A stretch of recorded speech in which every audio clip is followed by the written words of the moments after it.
의사들은 아침 공복에 절대로 이걸 안 먹습니다. 처음 들으면 설마 저게 왜 싶으실 겁니다. 하지만 제가 오늘 말씀드릴 이 음식들 우리가 매일 아침 아무렇지 않게 먹고 있는 것들입니다. 저도 예전엔 그랬어요. 바쁜 아침마다 우유에 시리얼 한 그릇, 커피 한 잔으로 하루를 시작했죠. 건강한 아침이라고 생각했습니다. 그런데 어느 날부터 속이 타들어가듯 쓰리고 오전만 되면 머리가 띵 하더라고요. 병원에 가서 검사를 받았더니 제 혈당이 아침부터 급격히 오랐다 떨어지는 게 원인이었습니다. 의사 선생님이 그러시더군요. 아침에 뭘 드시는데요? 제가 먹던 그 음식들이 문제였던 겁니다. 아침은 하루의 시작입니다. 하지만 공복에 잘못된 음식을 먹으면 그 하루 전체가 무너질 수 있습니다. 오늘은 의사들이 실제로 공복엔 피하라고 말하는 음식 8가지를 자세히 알려드리겠습니다. 특히 위가 예민하신 분들, 혈당 관리가 필요하신 분들은 꼭 끝까지 봐주세요. 첫 번째, 우유와 시리얼입니다. 이게 왜요? 건강식의 상징 아닌가요? 하실 수 있습니다. 광고에서도 항상 건강한 아침으로 나오잖아요.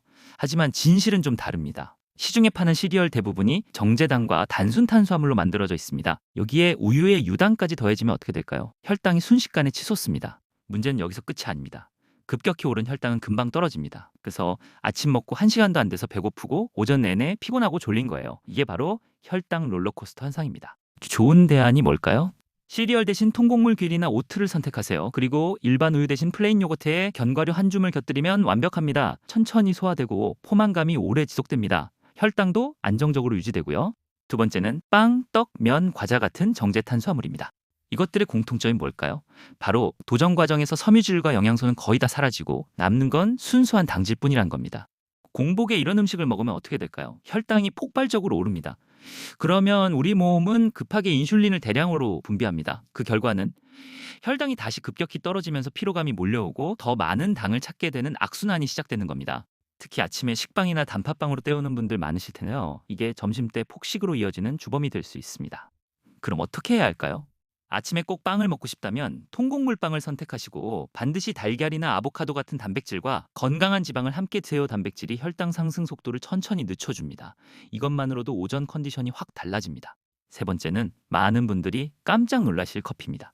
커피 없으면 하루가 안 시작되는데요 하시는 분들 정말 많으실 겁니다. 저도 그랬으니까요.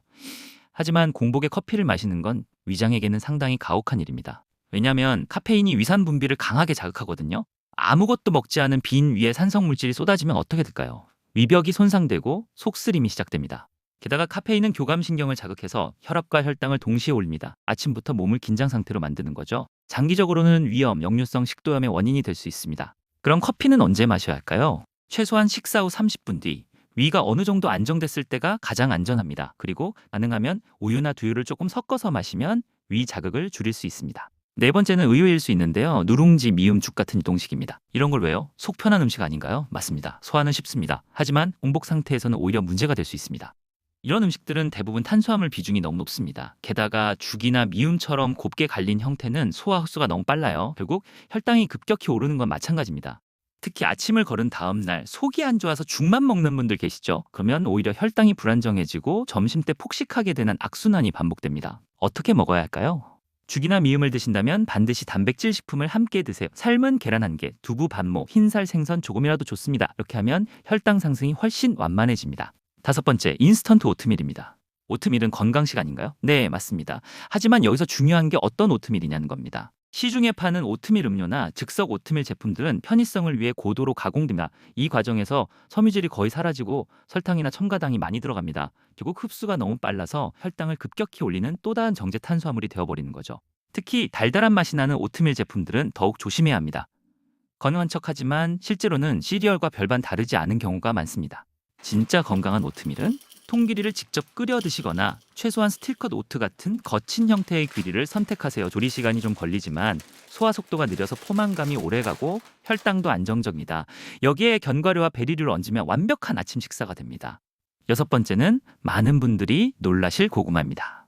고구마가 왜요? 다이어트 할 때 먹으라던데요. 네, 고구마는 분명 좋은 음식입니다. 하지만 언제 먹느냐가 중요합니다. 공복에 고구마를 먹으면 문제가 생깁니다. 고구마 속의 타닌과 악효질 성분이 위벽을 자극하거든요. 그래서 속쓰림, 더부룩함, 심하면 배 아픔까지 유발할 수 있습니다. 아침에 고구마 쪄서 먹고 출근하시는 분들 계시죠? 그리고 지하철이나 버스에서 배가 아팠던 경험 없으신가요? 바로 이 때문일 수 있습니다. 그럼 고구마는 언제 먹어야 할까요? 점심 식사나 오후 간식 시간대가 가장 좋습니다. 이미 위산이 분비되어 있는 상태라서 자극이 훨씬 덜합니다. 아니면 저녁 식사 후 디저트처럼 드셔도 좋습니다. 타이밍만 바꿔도 같은 음식이 독이 될 수도 약이 될 수도 있습니다. 일곱 번째는 의외로 토마토입니다. 토마토는 몸에 좋다던데요? 맞습니다. 라이코펜 같은 항산화 성분이 풍부하죠. 하지만 공복에는 오히려 독이 될 수 있습니다. 토마토에는 팩틴과 타닌 성분이 들어있습니다. 이것들이 위산과 결합하면 어떻게 될까요? 위 내부 압력을 높이고 위장의 산도를 더욱 올립니다. 결과적으로 속이 더부룩하고 쓰리고 메스꺼울 수 있습니다. 특히 아침에 토마토 주스 한 잔으로 간단히 때우시는 분들, 이게 오히려 위장 건강을 해칠 수 있다는 점 꼭 기억하세요. 토마토를 안전하게 먹는 방법은 생토마토보단 익혀서 드세요. 토마토 소스나 구운 토마토, 토마토 스튜처럼 조리하면 팩틴이 분해되어 훨씬 부드럽고 위장에 자극이 적습니다. 그리고 가능하면 식후 디저트나 요리의 재료로 활용하는 게 가장 안전합니다. 마지막 여덟 번째는 겨울철 대표 과일 귤입니다. 과일은 좋은 거 아닌가요? 물론 과일은 좋습니다. 하지만 귤처럼 신과일은 공복에 먹으면 문제가 생깁니다. 귤에는 구연산, 사과산 같은 유기산이 풍부합니다. 이게 공복 상태의 위에 들어가면 위산 분비를 강하게 촉진합니다. 그 결과 속쓰림, 위통증이 올 수 있습니다. 특히 새벽에 일어나서 물 대신 귤 몇 개 까먹는 분들 계시죠? 그리고 속이 쓰렸던 경험 있으실 겁니다. 바로 이 때문입니다. 귤은 언제 먹는 게 좋을까요? 식후 디저트로 한두 개. 이게 가장 이상적입니다. 식사를 통해 위가 보호된 상태에서 먹으면 비타민C는 잘 흡수되고 위 자극은 최소화됩니다. 과일도 타이밍이 중요합니다. 자, 지금까지 공복에 피해야 할 음식 8가지를 살펴봤습니다. 많은 분들이 오해하시는 게 건강한 음식이면 언제 먹어도 되겠지 하는 겁니다. 하지만 아닙니다. 같은 음식도 언제 먹느냐에 따라 약이 될 수도 독이 될 수도 있습니다. 아침 첫 끼는 단순히 배를 채우는 게 아닙니다. 몸의 혈당 시계를 맞추는 시간이다. 이 시계가 제대로 맞춰지면 하루 종일 에너지가 안정적으로 유지됩니다. 하지만 틀어지면 하루 종일 피곤하고 집중이 안 되고 식욕이 폭발하기 쉽습니다. 그럼 아침에 뭘 먹어야 할까? 그럼 도대체 뭘 먹으란 말이에요? 하실 겁니다. 의사들이 권하는 아침 식사 구성을 알려드리겠습니다. 이상적인 아침 식사의 3대 요소. 1. 단백질. 삶은 계란 2개, 두부 1모. 삶은 닭가슴살, 연어나 고등어 같은 생선, 그릭 요거트. 2. 식이섬유.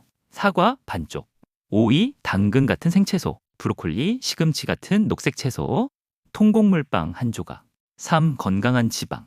아몬드, 호두 한 줌, 아보카도 반 개, 올리브 오일 한 스푼, 치아씨드나 아마씨. 이렇게 구성하면 어떤 일이 벌어질까요? 혈당이 서서히 오릅니다. 급격한 인슐린 분비가 없습니다. 그래서 오전 내내 집중력이 유지되고 점심때까지 적당한 포만감이 지속됩니다. 실제로 이렇게 먹기 시작하면 일주일 안에 몸의 변화를 느끼실 겁니다. 오전에 졸리지 않고 점심때 폭식하지 않게 되고 오후에도 에너지가 남아있는 걸 경험하게 됩니다. 구체적인 예시를 하나 들어볼까요? 바쁜 직장인의 5분 아침. 삶은 계란 2개 미리 삶아두기. 방울토마토 5에서 6개 익히지 않아도 식후라 괜찮은 견과류 한 줌. 물을 한 컵. 이 정도면 5분 안에 준비 가능하고 오전 내내 든든합니다. 여유 있는 주말 아침. 통곡물빵에 아보카도 깬 것. 스크램블 에그. 사과 반쪽. 그릭 요거트에 베리류. 식후 30분 뒤 커피 한 잔. 이렇게 먹으면 혈당도 안정적이고 영양도 완벽합니다. 핵심은 복잡할 필요 없다는 겁니다. 단백질, 섬유질, 건강한 지방이 3가지만 챙기면 됩니다. 마지막으로 한 가지만 더 말씀드리겠습니다. 우리 몸은 거짓말을 하지 않습니다. 속이 쓰린 것도, 오전에 졸린 것도, 점심때 폭식하는 것도 다 이유가 있습니다. 그 신호들을 무시하지 마세요. 오늘 아침 한 입을 바꾸면 내일의 몸이 달라집니다. 이 말 꼭 기억하세요. 거창한 건강법이 필요한 게 아닙니다. 그냥 아침 첫 끼를 조금만 신경 쓰면 됩니다. 그것만으로도 일주일 후, 한 달 후 몸이 완전히 달라질 수 있습니다. 지금 이 영상 저장해두세요. 그리고 내일 아침 식탁에서 다시 한번 떠올려보세요. 냉장고 문을 열 때, 편의점에서 아침을 고를 때 오늘 배운 내용이 자연스럽게 떠오를 겁니다. 그리고 다음 영상에서는 공복에 먹으면 오히려 좋은 음식을 구체적으로 알려드리겠습니다. 몸이 진짜 원하는 아침 어떻게 차리는지 함께 알아보죠. 건강한 아침, 건강한 하루. 여러분의 변화를 응원합니다. 영상이 도움되셨다면 좋아요와 구독 부탁드립니다. 다음 영상에서 또 만나요.